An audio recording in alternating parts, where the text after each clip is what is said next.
Hello everyone, and welcome to Biopedia, and our first episode of 2021. What I thought we would do to start the year is something of a forensic history, if you like, and focus on a specific ailment and its cause, with context provided by a historical figure who suffered from it. Specifically, we are going to look at Baldwin IV, the sixth king of Jerusalem from 1174 to 1185. He is widely known as the Leper King, owing to the fact that he suffered from leprosy. This was famously discovered by William of Tyre when the future king was 9, owing to the fact that he was unable to feel pain in his arms. But what is leprosy, and what causes it? An article published in 2009 by Guerrero-Peral, which unfortunately I can see the abstract of, but not the main text as I don't have access to it, describes the many symptoms that Baldwin suffered from. By the time of his 20s, he was unable to walk. He later developed blindness and fever attacks before dying after his ulcers became infected in 1185 at the age of just 24. The diagnosis? Baldwin suffered from what is called tuberculoid leprosy, caused by the bacterium Mycobacterium leprae, a close relative of the tuberculosis bacterium. Although Mycobacterium leprae causes leprosy in general, tuberculoid leprosy refers to the specific variant Baldwin suffered from. Leprosy, also known as Hansen's disease, is a disease which attacks the peripheral nervous system, anything that isn't the brain and spinal cord, in other words, but is still part of the nervous system. Contrary to popular Middle Ages belief, leprosy is not overly contagious, being based to at least some extent on genetics, as we'll discuss in a bit. Once a person gets the disease, it's incubated for about 3 to 5 years within the body, before a broad range of possible symptoms begin to develop.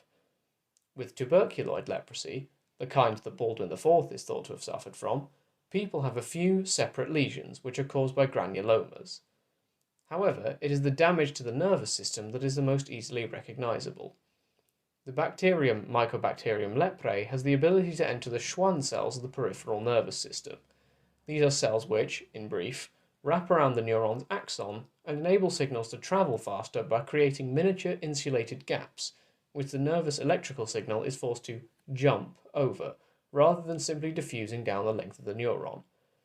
A quick aside here, I know I mentioned granulomas just now, but I'm going to leave that as a separate topic to avoid the episode getting too long, but rest assured we will get back to it at some stage.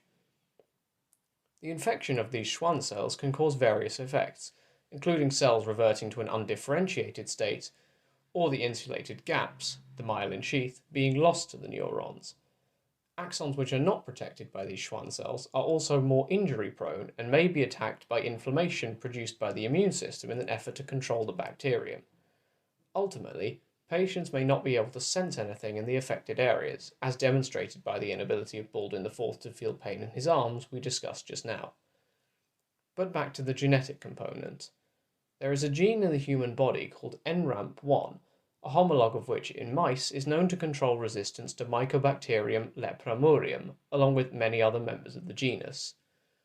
A 1997 study used genotypes 168 people from 20 families and found that the association between different NRAMP1 haplotypes and affected versus non-affected siblings was significantly non-random.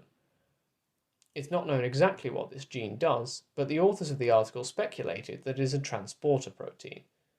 In mice, it controls how fast parasites can grow inside the macrophage cells of the immune system, also known as innate susceptibility. I'm not going to go into the full details of the study here, as this is just a brief introduction to the topic, but I'm putting a reference to it in the show notes, so feel free to have a look. In other words, although the condition itself is bacterial, the NRAMP1 gene influences the ability of our bodies to respond adequately to the threat and thus to fight back. If the immune system cannot effectively fight back against the pathogen, it would then be free to attack the neurons of the peripheral nervous system, hence resulting in the symptoms mentioned above. So, how did the story end for Baldwin? Baldwin IV died in 1185 and, 2 years later, the city of Jerusalem fell. This might give you the impression that Baldwin was incompetent. However, he seems to have been an able warrior and gifted military leader, despite the setback of his condition. He may even have changed public perception of leprosy at the time, seeing as neither of the two routes commonly believed at the time, sexual transmission or punishment for sins, could have applied to a 9-year-old. Leprosy is still a problem in the modern world and is often associated with poverty. However, thanks to our understanding of both genetics and disease transmission, we're able to understand both it and how it is transmitted a little better. Thank you very much for listening.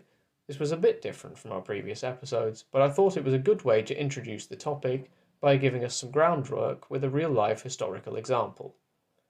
As always, we can be contacted at biopediapodcast@gmail.com for any questions, comments, or future topic suggestions. Until next time, have a great week.